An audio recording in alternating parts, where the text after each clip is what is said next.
Good evening. I'm Randy Kearns, and I'll be going over the presentation for freezing rain, ice, and snowstorms. Given the fact that we're the week of Thanksgiving, and I realize many of you are already starting your travel, and also that I made the class meeting this week optional. I realize we won't have a lot of people tuning in, but I did want to go ahead and do the recording just so you can review it before taking your quiz. The key points the key terms for this week, again, just if we think about how we use these terms: freezing rain, sleet, snow, and then a storm watch versus a storm warning. Compared to a blizzard warning or a frost or freeze warning. Remember, when we use the words watch, we're talking about conditions being favorable. When we use the word warning in any of our weather forecasting, typically there's an immediacy, there's in the immediate future, this whatever's being described is likely to occur. So if it's a winter storm warning, then a winter storm is likely to occur in the immediate future. If it's a frost or freeze warning, again, temperatures below freezing are expected in the immediate future. And the same thing with a blizzard warning. Without getting into blizzards, let me, in a minute, I'll get to that. Let me kind of get back to the bigger picture. So there is a certain reality, and that is obviously winter weather is far more challenging in certain parts of the world, certainly certain parts of the United States, than areas like New Orleans. I do want to give you just a glimpse later on in this presentation about how winter weather and certainly climate change, at least on a temporary basis, can lead to these unusual temperature swings, which would include not only New Orleans, but much of the Sun Belt area, for that, not only the United States, but other temperate climates around the world.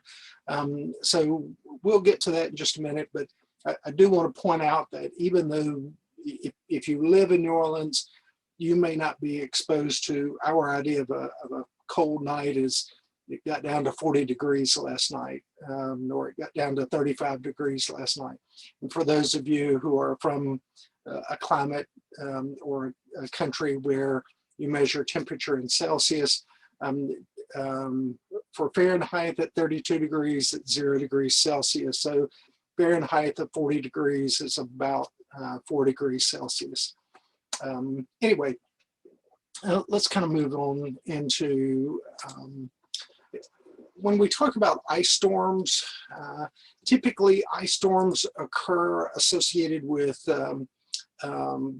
freezing rain, and the process that creates freezing rain is when it's too warm in the upper atmosphere for conditions to produce either snow or sleet, and so you have rain, but as it falls through different layers of air, particularly very cold air, that super cold or super cooled air begins to make the water and the rain freeze on contact. Actually, I've got that here. Okay, and so what that really means is, again, it may be warmer aloft than it is at the surface. And why that's important is if it's colder aloft than it is at the surface, then it's very possible that we'll wind up with some snow flurries or sleet that starts out as snow, but when it contacts the ground, if the ground is warmer than freezing, then it's going to start to melt. Over time, again, in terms of freezing rain comes from, again, that warm layer of air somewhere between where the falling precipitation started out and when it contacts the ground. But by the time it contacts the ground, again, it may be at the freezing threshold or below, and it starts to accumulate ice. Now, where it starts to accumulate ice can be quite problematic, can lead to substantial, actually, let me move on to that slide. It can lead to substantial power disruption. The ice accumulation on power lines and other service utilities such as telephone and cable providing internet or telephone providing internet can lead to significant disruption in communications. And there have been substantial areas shut down and paralyzed for an extended period of time because of expanded ice storms.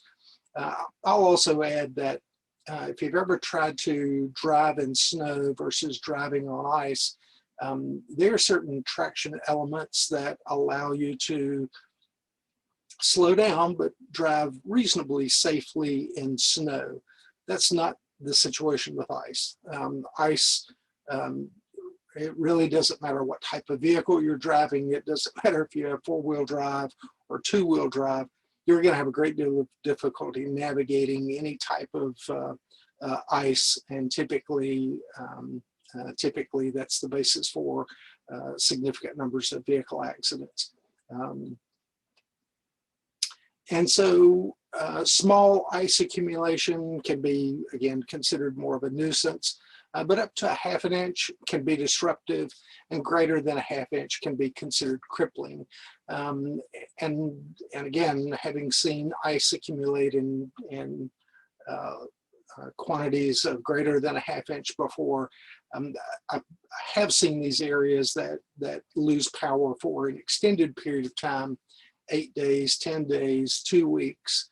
And so again, it's just like any other time when whether it's a hurricane or whatever that took out the power, substantial numbers of power transmission lines as well as other utilities, it can be quite problematic. Additionally to the damage to infrastructure, there's also a challenge with roads being blocked. I've also seen buildings collapse, particularly from the weight of the ice accumulating on the roof.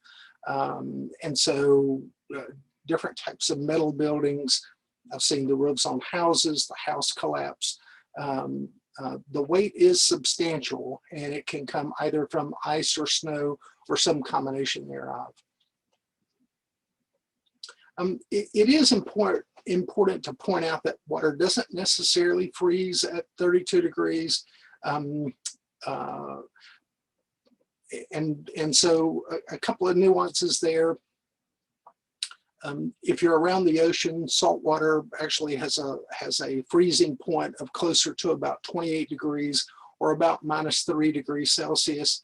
But for water to freeze, typically there's nothing else in it. If there's something in it, something else in it could actually change the characteristics of what the temperature is for freezing.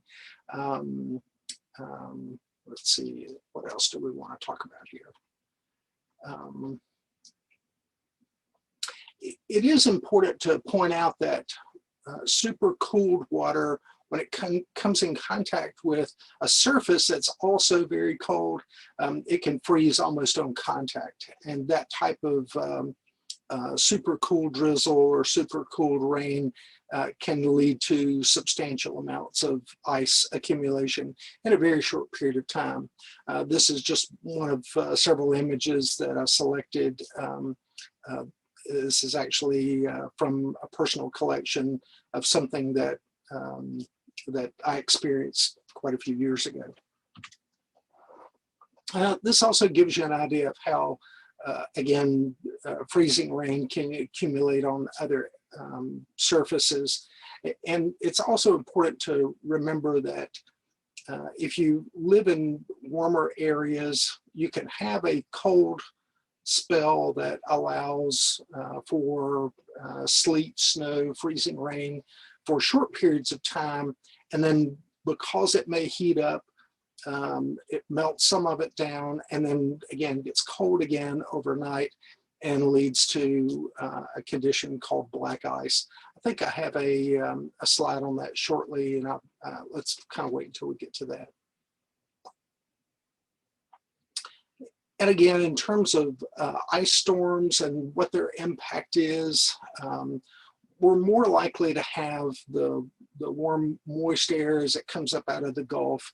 And then I've got one example. This is actually from Canada, but it gives you an idea of how a cold air mass and warm, moist air can combine to create a substantial ice storm.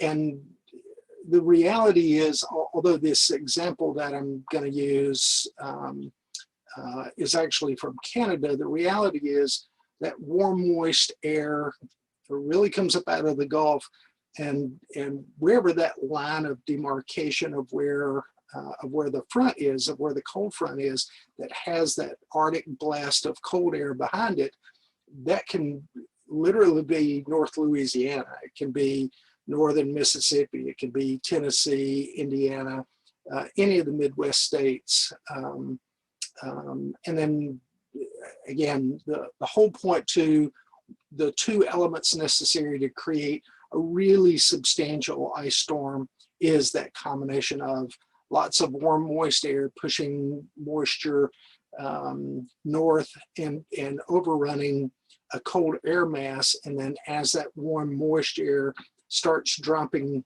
moisture down through that cold air mass, again, the water, it leaves the cloud as rain. It passes through that cold layer of air and comes in contact with a cold surface that it freezes to, and can lead to substantial ice accumulation for an extended period of time, as long as these two elements continue to stay connected. This example from 1998 lasted only, or lasted for 5 days. Again, a typical freezing rain type situation, only lasts for hours. But again, if you wind up with a stationary front where you've got a dome of cold air that has built in, and pushing up over top of that is a lot of warm air that continues to yield a lot of precipitation in the form of rain. As that rain falls down through that cold air mass, that's what happens. And this particular picture came from the Montreal, Ottawa area, just to, again, give you a little bit of an image of what they dealt with. 900,000 without power in the Quebec province, Ontario province. Ontario is the province where Toronto is located, if you're not familiar with your Canadian geography, but the whole point is substantial numbers of people were without power. This gives you an idea, again, of a roof collapse and just how much damage occurred. And then what all types of resources they had to pull in to be able to help people out. You know, I will say the one somewhat advantage we have in dealing in the aftermath of a hurricane is, and I realize sometimes it's hot and it's sweaty and it's uncomfortable. There's a different level of discomfort when you're very cold and there's no place to seek shelter. And so having been in both storm situations, I would almost rather be in the aftermath of a hurricane than in the aftermath of an ice storm, particularly if you're in a cold environment. Other impacts of the ice storm, again, just giving you an idea of just how much damage took place, how much infrastructure had to be rebuilt.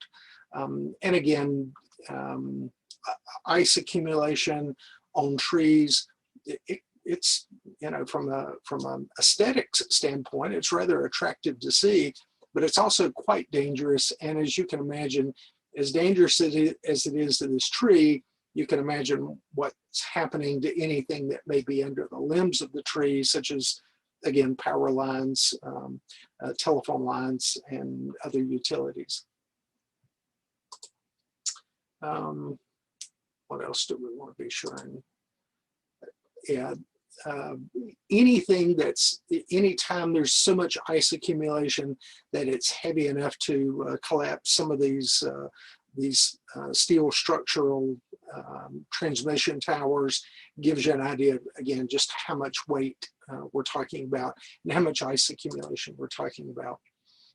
This is an example from Oklahoma. Again, just when you have, if moist air is pushing up from the south and you have a dome of cold air that is setting down close to the surface, as that warm air pushes over top of it and has rainfall through that dome of cold air, then you have this substantial ice accumulation. And in this particular case, it looks like they had snow first before they had ice. So there may have been some directional change in the progress of the storm, because at some point, if it's cold air from the top to where it hits the ground, then it's going to be snowfall. But it takes that conversion of warm air getting over top of cold air to turn it to freezing rain or sleet pellets and freezing rain. Again, it shows you some snow accumulation, but the more dangerous component of this was the ice accumulation. This is also some photos from that snowstorm or that ice storm in Oklahoma. Let's kind of move on to snowstorms. And primarily when we talk about a snowstorm, we're talking about heavy snowfall. And again, heavy snowfall can occur, generally occurs in areas like in the United States, and areas from about Kentucky, West Virginia, Virginia north. Occasionally we've had, when I used to live in North Carolina, we had some substantial snowstorms, but they were rare. I remember driving to Indiana one year, but it was southern Indiana near the Kentucky state line, and we had a 24, 25-inch snowstorm. When I lived in North Carolina near Fort Bragg, we had a 21, 22-inch snowstorm one year. And so again, it's really just a matter of the two elements necessary, cold air and lots of moisture, and it's got to be cold air aloft as well as cold air down at the ground level. As long as it's cold from top to bottom, then it's going to be snowfall. If it's, as I've said before, if there's warm air along the way, and typically warm air aloft and cold air at the bottom, then it's more likely to be freezing rain or with some sleet pellets. And so this particular snowstorm, and giving you an idea of how storms track, there's a number of different ways that they track, but the way that greater storms occur, particularly south of West Virginia, Pennsylvania in particular, if the moisture is coming up out of the Gulf, that large amount of moisture, if cold air builds over top of it, then it converts it into a snowstorm. As I've mentioned before, if cold air builds underneath and the warm air passes over top of it, then it's more likely to be an ice storm. And the difference between a snowstorm and a blizzard usually has to do with the wind damage and the wind blowing and whipping snow around. I've only been in a couple of blizzard type conditions.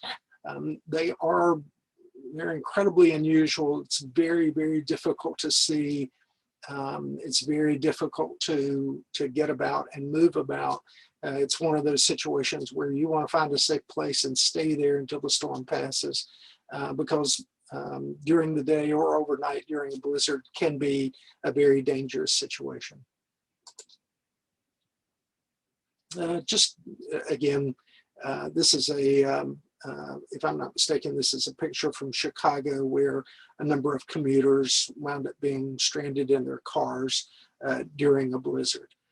The challenge with stuff like this, I can tell you as a rescuer, when people wind up getting stranded on the interstate, is trying to go from car to car to assure people aren't stuck in their car.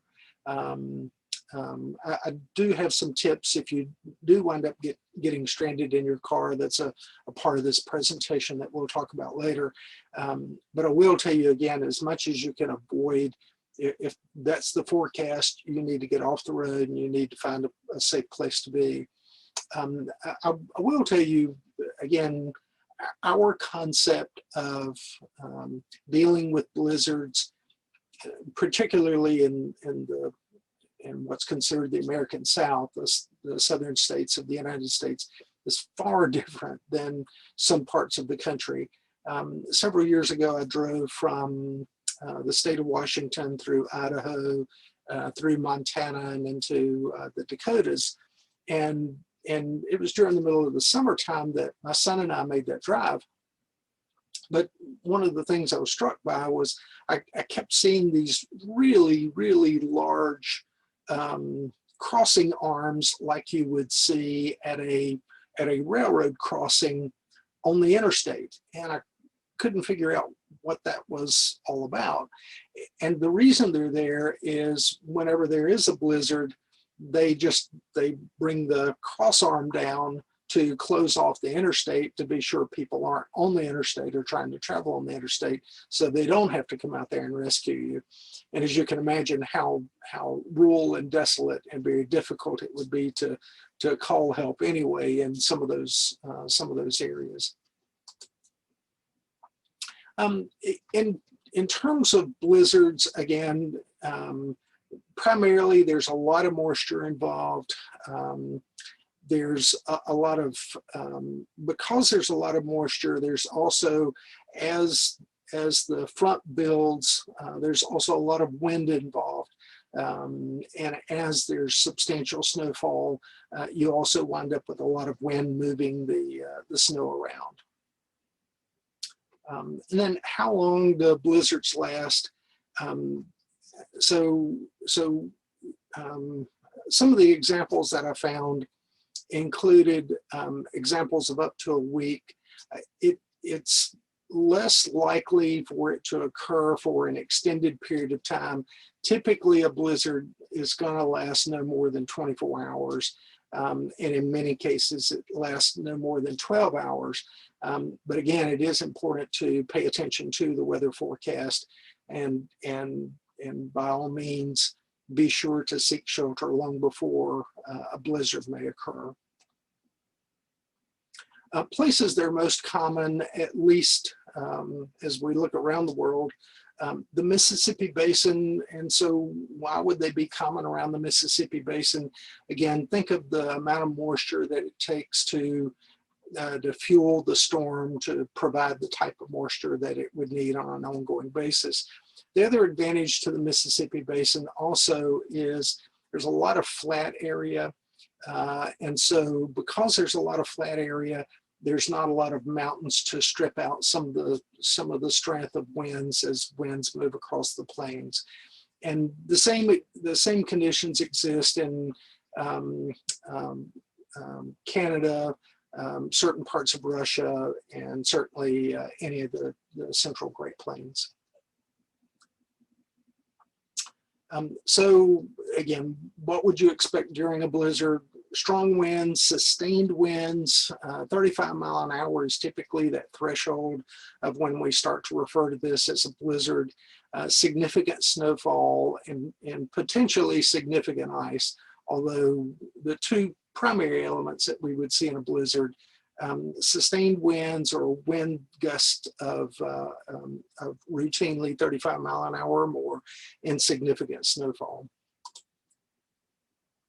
So let's talk just a little bit about historical snowstorms or blizzards, and then let's talk about how winter weather activity can be actually historically connected to volcanic activity.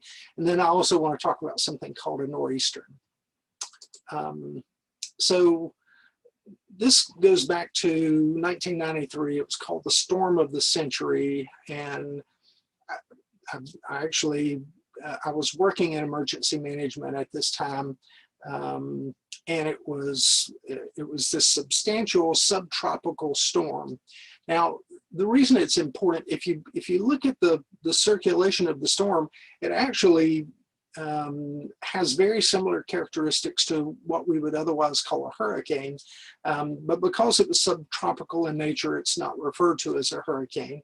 But just understand substantial amounts of wind, substantial movement,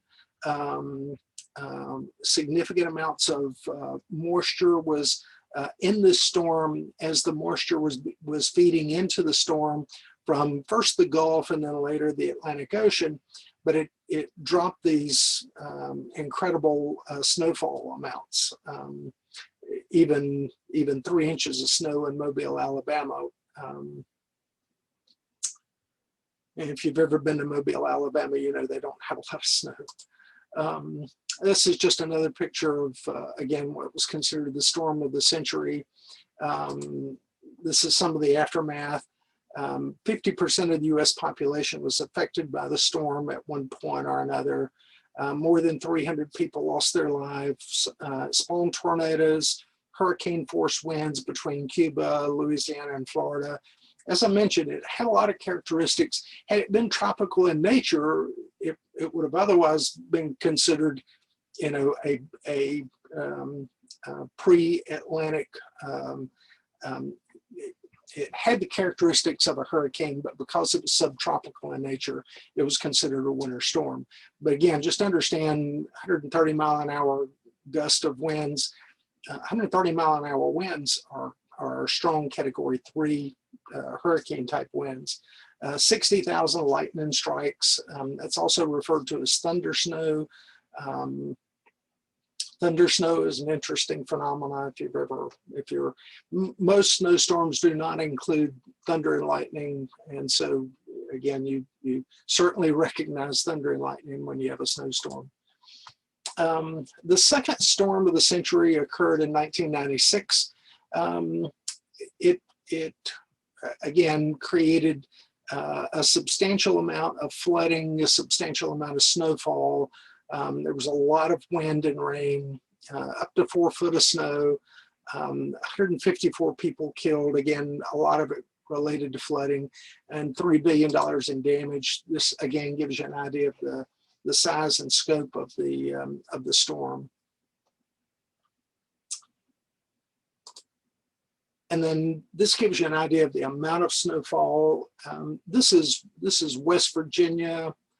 So you've got 48 inches of snow. This is Virginia. You've got 36 inches of snow here. This is Pennsylvania, 38 inches and 36 inches of snow. Again, giving you an idea of just how catastrophic those events were. At this point, let me kind of pivot to talk just briefly about volcanic activity. And I know you wonder, how in the world can volcanoes lead to snowfall? Well, let's kind of play this out just a minute so that you understand the connections in terms of how climatology has this connection here.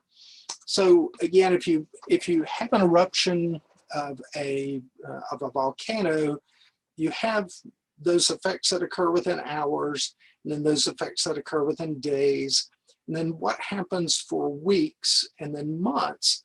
The big challenge with what happens in months and years is we've never had a substantial volcanic eruption in the age of major air travel.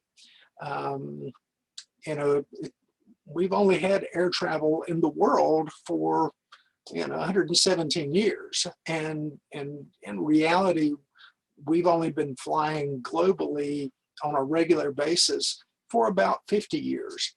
So the fact that there's not been some catastrophic volcanic eruption, and then the challenge associated with that is really just a matter of the fact that it's just never happened. And just understand that as we look back through history, through the centuries, we've had these substantial volcanic eruptions that have caused climate change around the world for 5 to 10 to 20 years because of the millions and millions of tons of ash that's put into the sky from a volcanic eruption, at least certainly some substantial volcanic eruptions. Let's start out with the Mount Laki eruption. Eastern U.S. recorded the lowest ever winter average temperature, about 4 degrees Celsius below the 225-year average. Europe also experienced abnormally severe cold. And this Mount Laki is in Iceland.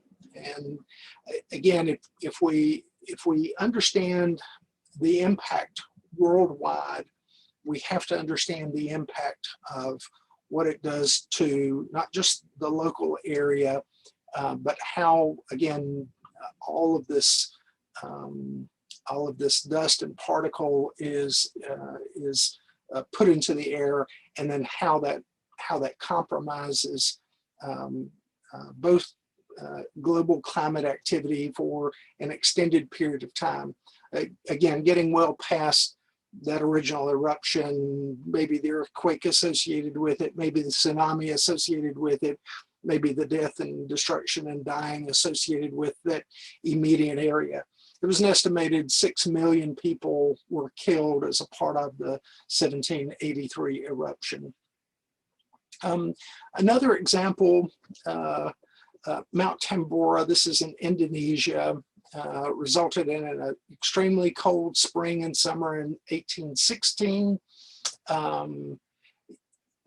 We also, again, when we talk about what was destroyed around the world, again, if you think about where Indonesia is in comparison to the United States or any other part of the world, this was substantial, but again, nothing. If we look back at Mount Laki in Iceland, Mount Tambora in Indonesia, those were difficult and very trying events, but nothing compared, probably the last 400 years of the world's experience to Krakatoa. Krakatoa, again, just in comparison to Mount St. Helens, about 20 times the volume of tephra. And what we're talking about there is the type of ash and soot that creates fallout. For the months after, actually, let me get into the statistics of it. 40,000 to 100,000 killed, loudest noise ever recorded. There were barometers around the planet that recorded the change. About 13,000 times the energy release of the nuclear weapon at Hiroshima, the first nuclear weapon used in August of 1945. And then just a couple of other things about Krakatoa. Just understand that Krakatoa created waveform changes that were measurable in the English Channel 17 times in the hours and days following the Krakatoa eruption. There were dead bodies that washed up on shore in South America and on the western side in Australia and New Zealand for several months following. A substantial amount of the original island just disintegrated with the explosion. There was a ship that had been lodged several miles inland because it was carried by the tsunami, and the tsunami was extraordinary because of Krakatoa. The tsunami killed people, again, across the Pacific Rim, as well as into South America. Let's talk about the long-term weather change though, that occurred. Again, this eruption occurred in August of 1883. Well, it's also associated with the blizzard of 1888. There was ongoing extended cold periods that took place around the world for about the next 20 years after the Krakatoa eruption. And so you've got something known as the schoolhouse blizzard. More than 500 people died because of the blizzard. Most of them were children. Many of them died either in their schools or died trying to get home. It was a warm morning, had a blizzard in the afternoon that was associated with, again, this dramatic weather change associated with the volcanic eruption. There's another blizzard in 1888 called the Great White Hurricane. Again, hundreds of fatalities, $1.2 billion would be the adjusted damage now. And the conditions across the northeastern US were horrific by all accounts. And again, just to remind you how climate changed, at least on a temporary basis, for between what's believed 17 to about 20 years. In 1895 and 1899 was the Valentine's Day storm here in New Orleans. This is, I've got a couple of pictures included here that includes the Canal Street streetcars. Again, there were injuries reported in both storms, but no deaths. But it does give you an idea. There was a blizzard condition during the Mardi Gras of 1899 and an 8 to 10 inch snowfall on Valentine's Day. Again, just to give you an idea of what the implications were in the years following the Krakatoa explosion. There's also a famous painting known as the Scream that is believed to have been influenced by the changes in the atmosphere and how that changed the sunset and the images that were featured in that painting. Other things to bear in mind, as I mentioned earlier, air travel didn't exist at that time. So if there's that much material that winds up in the atmosphere for an extended period of time, there's reason to believe air travel will be very difficult for an extended number of years in the aftermath of a catastrophic volcanic eruption that compares on the scale of certainly Krakatoa, but maybe others as well. Anyway, so the last thing I want to cover tonight is a nor'eastern. And a nor'eastern also has similar characteristics to tropical weather. Again, this is referred to extratropical. It primarily occurs over the Atlantic Ocean or the Atlantic seaboard. I have seen sustained winds that's very comparable to a Category 1 hurricane, and I've seen gusts in the high 80s, high 90 mile an hour gust, and storm surge associated with it. Again, it's a substantial low pressure, so it has some similar characteristics to what we would see with a hurricane. Just understand it's cold, it's during the winter time, and it primarily pounds the eastern seaboard from North Carolina up to Maine. And these sustained nor'easterns, again, can lead to storm surge, the things associated with storm surge, and then other things associated with any type of severe winter weather, blizzard-like conditions, snowfall, ice, freezing rain. So let's kind of pivot into just a couple of things that I want to be sure and mention before I wrap up tonight.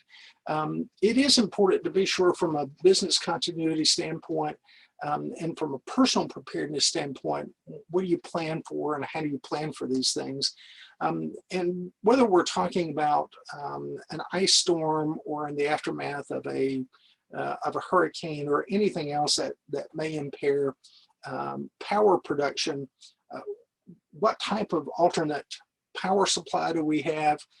And something I've had to think about before, I don't really have to think about it nearly as much here in New Orleans as I have in a previous experience, but that's an alternate heat source. What type of alternate heat source do you have if the power goes out? Gas logs, particularly with a self-supplied gas source such as propane, certainly was an alternate heat source. Just to understand, anytime you've got some type of combustion going on inside of your house, you really need to have CO2 detectors as well as smoke detectors, and you can't really have enough of them. They need to be battery powered, and you need to be sure that the batteries are up to date and those things. Many people have gone to bed, and carbon monoxide, which is a byproduct of combustion, that's particularly occurs when gas logs or anything that's combustible isn't well vented. You could wind up with a buildup of carbon monoxide, and carbon monoxide is a lethal and deadly killer of families on a regular basis. In fact, in the Lake Charles area, in aftermath of Hurricane Laura, there were about half of the fatalities that occurred there were related to generator-related incidents. So anytime you have some type of combustible engine producing electricity, or if you have some type of combustion that you're using for heat as a heat source, you need to be sure that you have it well ventilated. And I realize that means some of the heat may be escaping, but that's okay. You need enough fresh air circulating through to be sure you don't wind up with a displacement of oxygen for carbon monoxide that can lead to death for everyone. Carbon monoxide makes you sleepy. It makes you kind of cranky. It's odorless. It's tasteless. You don't really know it's there until it's there, and again can lead to significant numbers of people dying if you bring one of these into your home and you don't have good carbon monoxide detection. And then what else do you have as far as your vehicle goes? Actually, let me get into personal preparedness just a minute and say just a couple of things about this. As far as personal preparedness goes, again, part of it's situational awareness. As I mentioned earlier, people should not be trapped in blizzards, but yet they do. Sometimes they try to push through. And again, it can be very dangerous. The real challenge we have also with any weather forecast is as the models as we get closer to the time the event occurs, the models get a lot closer to predictability. And that's because of the supercomputing power that goes into weather forecasting today. But winter weather particularly is still not 100%. Because again, you're trying to isolate where the cold air is and where the warm air is, and you're more likely to find warm air around moisture, but you need moisture to be able to have these types of conditions. And so trying to find that fine line of where the warm air and the moisture ends and where the cold air starts, you're more likely to have a mix. Once it gets more into cold air with moisture, you're more likely to have snow. Once you're more likely to get into warm air with less cool air, you're more likely to have just a cold rain. But again, trying to find that line for a weather forecaster is very difficult to do. And so if you're the person out there, the consumer, trying to watch the weather forecast and make personal choices accordingly, it can be problematic. I always err on the side of caution. Um, Drink plenty of fluids, conserve fuel.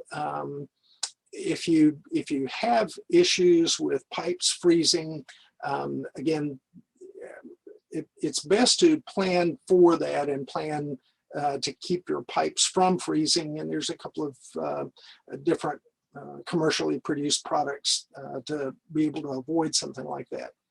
And then other pieces about personal preparedness. Avoid overexertion.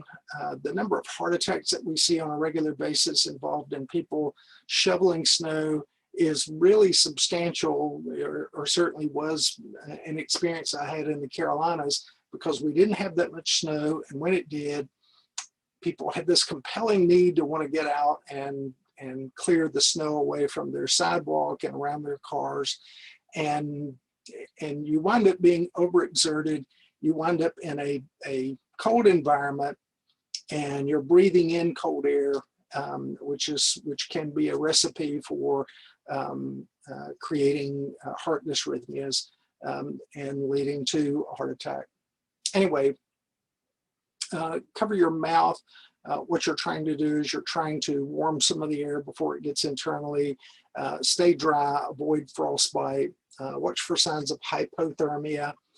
Hypothermia is where you have generalized cooling. Frostbite is where certain parts of the body are very cold. Again, as far as hypothermia goes, hypothermia can be deadly and dangerous. I've dealt with patients before who fell out of a boat or fell out of boats while hunting. And the advantage to that is those patients have a longer window of time that we can attempt to resuscitate them and save their life. But just understand things are bad when you're at that point. The best point is to, again, avoid hypothermia. And again, from a first aid standpoint for heart attacks, put somebody in a position of comfort, get them out of the cold, let them lie down and rest. It is a life-threatening emergency. Dial 911. The symptoms of a heart attack. Usually it's someone 45 years of age or older. They have pain, substernal chest pain. They'll describe it as really unusual, heavy pain. They may describe it as if a cow or something really heavy is sitting on their chest. Pain into the left arm, maybe up into the jaw. They may be cold and kind of cold and clammy, that sweaty condition without being exerted, so to speak. All of that's a sign of something called a catecholamine release. It's not important that you know that. It's important that you recognize that's not a good sign. If people are pale and they're sweaty and they're having that type of pain, chances are likely that they're having a heart attack and they need life-saving care immediately. Hypothermia is, again, someone winds up staying in the cold for an extended period of time, and the core body temperature is much cooler than it should be. Normal body temperature is about 98.6 degrees Fahrenheit, which I think is about 35 degrees Celsius. Hypothermia begins about 92 degrees Fahrenheit. And again, that gives you an idea of the body's, if I check a pulse, the pulse is going to be weak and it's going to be slow. The person may be disoriented. In most cases, people who are hypothermic stayed outside longer than they wanted to stay outside. Maybe they got lost, maybe they got trapped in their car. But the people I've seen suffering from hypothermia weren't, this wasn't something that snuck up on them. It was something that was in addition to getting lost, or their vehicle running out of gas, or being a hunter, or, as I said, a couple of patients I've had fell out of boats while duck hunting. And falling in very cold water while hunting can certainly lead to hypothermia and lead to death. And then last but not least is frostbite. Again, frostbite and there's different terms that we use for different um, levels of criticality of frostbite. But just the point is, if the fingers and toes, you're more likely to see that in the fingers and toes. Don't use hot water, don't use any type of wool or anything to rub. You want to get them into a warm environment. And when you're in the warm environment, you can use warm water, but warm water no more than about 100 degrees. In fact, the word tepid is used to describe the temperature of the water more than warm or hot. Again, we have a tendency to overdo things, and when we do, we have a tendency to cause more damage than we cause more of a problem than we've solved. And let's see if there's anything else. Again, from a personal preparedness standpoint, be sure you have a kit in your vehicle. If you're in an icy area, I know it sounds crazy, but a bag of kitty litter really works well to help create some traction. Toss some of that behind the wheels if you wind up feeling like you're stuck before you dig yourself into too much.